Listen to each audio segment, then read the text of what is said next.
Salut à tous, aujourd'hui on se retrouve pour une théorie assez connue sur le net, autour du cube compagnon de Portal, qui aurait des origines assez mystérieuses. Bref, c'est parti. Dans le jeu Portal, il existe un objet qui est souvent présent, le cube. En soi, il ne s'agit que d'un simple cube, qui permet de résoudre des énigmes. Seulement, il existe un cube un peu spécial du nom de cube compagnon, un cube présentant des cœurs de tous les côtés. Dans un premier temps, voici comment GLaDOS décrit ce fameux cube. Le centre d'enrichissement vous rappelle que le cube de voyage ne peut pas parler. Dans l'hypothèse où le cube de voyage vous parlerait, le centre d'enrichissement vous déconseille de l'écouter. Ce qui est intéressant, c'est qu'il faut toujours prendre ce que dit GLaDOS à l'envers, car au fur et à mesure du jeu, et à la fin, on nous apprend que GLaDOS nous ment tout au long, et qu'elle dit tout le contraire de ce qu'il faut comprendre. Donc, quand elle dit que le cube ne parle pas et qu'il ne faut pas l'écouter, il faut comprendre que ce cube parle bel et bien. Continuons, un peu plus tard dans le jeu, GLaDOS nous demande d'incinérer le cube, en utilisant le terme incinérer d'ailleurs. Mais ce qui se passe par la suite est encore plus intéressant.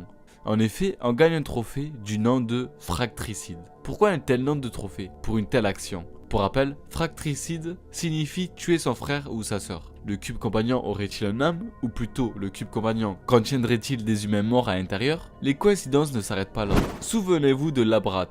Il s'agit d'un personnage développé dans la BD, qui est bel et bien présent dans le jeu, car il laisse des notes à droite et à gauche tout au long du jeu. Parmi les notes qu'il a laissées, il y a une note où il y a des photos à la place du visage des personnes avec des cubes compagnons. Et ce sont bien des personnes mortes, car il indique RIP en dessous. D'ailleurs, pour revenir à cette BD, on peut y voir qu'il est accompagné d'un cube compagnon tout au long de son aventure.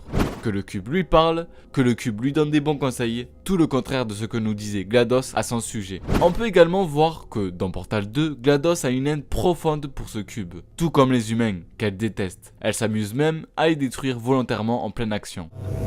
Retournez en prendre un autre. Oh, zut, je l'ai détruit aussi. Pas grave, nous en avons plein les entrepôts. Aucune valeur marchande, vous m'en débarrassez. Elle avouera d'ailleurs à un moment du jeu, à propos du cube,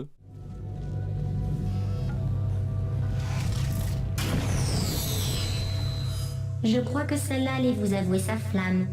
Bien sûr qu'elles ont une conscience, mais il y en a tellement.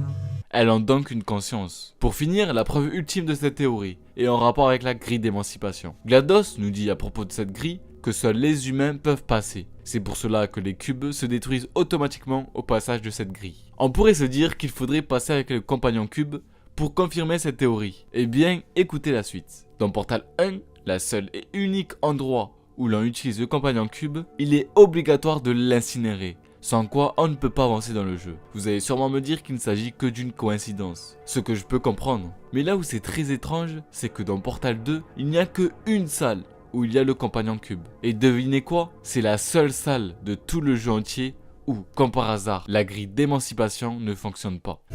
Oh, chaque salle de test est équipée d'une grille d'émancipation en sortie pour que les sujets de test n'emportent rien avec eux. Celle-ci est endommagée. N'emportez rien, surtout. Là pour le coup, la coïncidence ne passe pas. Le compagnon cube contient des humains morts.